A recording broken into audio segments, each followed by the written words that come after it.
That's impossible, said Reyna. There was no Nereus mission. The earliest crewed expedition to Tau-Theron was ours. Kayla opened the capsule. Inside was a corpse, dried and shriveled. Human. It was her. Her face, her uniform, her ID badge. Dr. Kayla Miles. She stumbled back, gasping. This isn't real. Alan stared into the pulsing heart, and for the first time, it stared back. Images flashed through his mind. Memories that weren't his. A boy trapped in a basement. A soldier dying on a ruined world. A scientist watching Earth burn from orbit. The voices returned. Hundreds, thousands, all whispering the same thing. We are what remains. Reyna screamed. They turned and saw Enzo standing near the wall, head tilted, a needle-like tendril piercing his skull. He was smiling. She said it would be better here, murmured Enzo. No pain, no lies, only memory. He collapsed, his body folding like wet cloth. Alan tried to call for extraction, but his comms now played only one sound, his own voice, from childhood, crying for help. The path behind them was gone, replaced by walls that breathed. Then the heart stopped beating. For a moment, the planet went still, and then it spoke. Not with words, but with everything. Memories, nightmares, things they hadn't done yet. Kayla grabbed Alan's arm, her eyes wide. It's not just alive, it's conscious. He nodded slowly. Number worse, it's remembering. The silence pressed in like water at the bottom of a black ocean. Alan and Kayla stood motionless, the chamber behind them sealed by flesh regrown. Reyna was missing. Enzo was gone.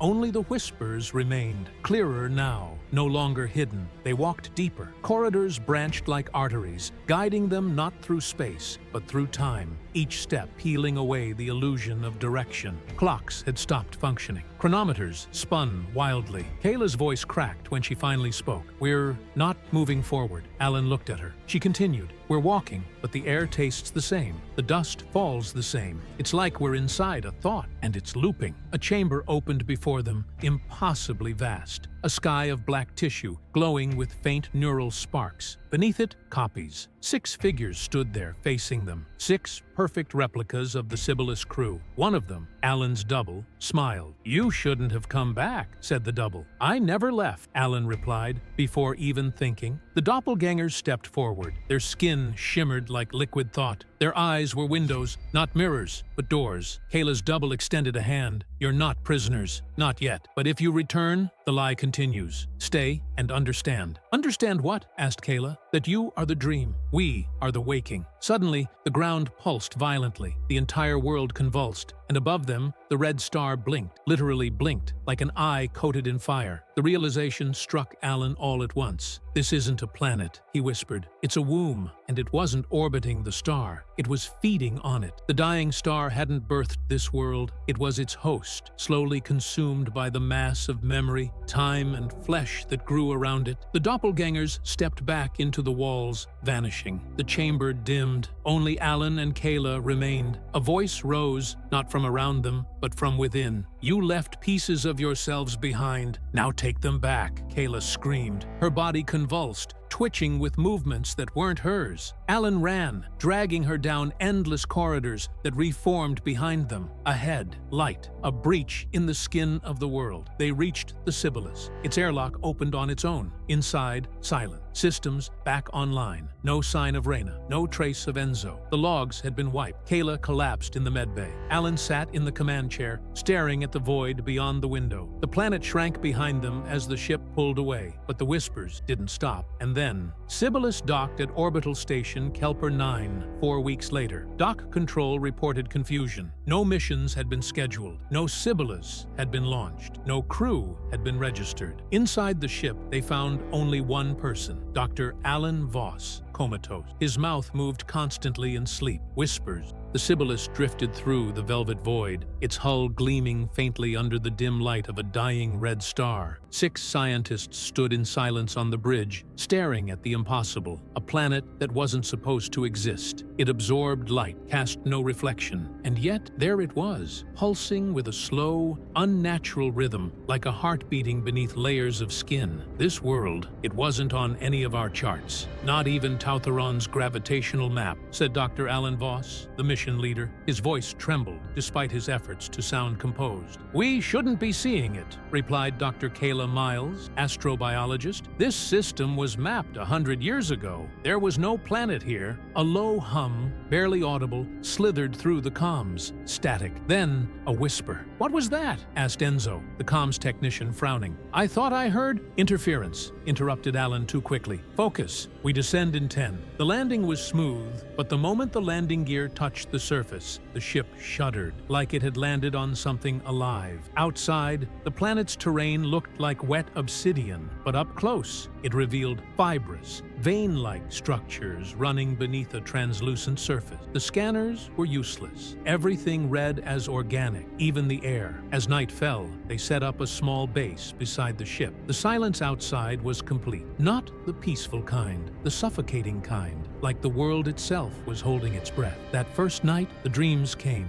Kayla awoke, screaming. Her hands trembled as she clutched her head. "I was drowning inside something warm, but I couldn't move. I couldn't scream," she gasped. "I had the same dream," whispered Enzo, "but I was back in my childhood room. My mother was there, only she had no face." The others exchanged glances. None of them said it, but they all knew something was wrong with this place. Very wrong. The next morning, their equipment was glitched. Timestamps were off. Footage recorded during the night showed shadows moving across the exterior, even though no one left the base. And then came the voice. Software. Familiar. "Alan!" Alan froze. It came from the radio, but no one was speaking. "Alan, come see. Who is that?" he demanded, turning to the others. They stared at him blankly. "We didn't hear anything," said Kayla. That night, the whisper returned. Louder, clearer. Not in the comms this time, inside his head. "Come closer." Alan stepped outside alone, guided by the voice. The ground beneath his boots pulsed with each step. Something shifted below the surface, following him. The world groaned softly, like it was dreaming of him. Then he saw it. A small opening in the flesh-like ground, pulsing slowly. Inside, something moved. It was his face, and it was whispering. They called it the core field, a wide depression in the terrain about a kilometer from base camp, where the ground dipped and pulsed like a shallow breath. The team had avoided it, until now. Alan stared at the crevice, unsure of what pulled him toward it. The others followed in silence, no one questioning the decision, as if some silent agreement had settled over them. The descent began. The opening was too symmetrical to be natural, yet too fluid to be artificial. It widened as they entered, the walls slick with a warm, bioluminescent sheen that pulsed in rhythm with something deeper. No rock, no metal, only flesh. Living flesh. "I don't think this is a planet," whispered Dr. Reina Zhao, xenogeologist. Her voice echoed unnaturally. It's a body." Enzo trailed behind, muttering. His flashlight flickered, then died. "This place knows my name," he whispered. "It's been calling me since I was a child." "Shut up, Enzo," hissed Kayla. "You're not helping." They reached a vast chamber deep below. In its center stood a towering, heart-like organ, suspended by thick cords of tissue, beating every few seconds with a sound like thunder underwater. And below it, remains, tattered pieces of clothing, scraps of machinery with logos they didn't recognize, and a capsule. Alan approached it. Dust covered the nameplate, but when he wiped it clean, he froze. USS Nereus. Mission date, 2233.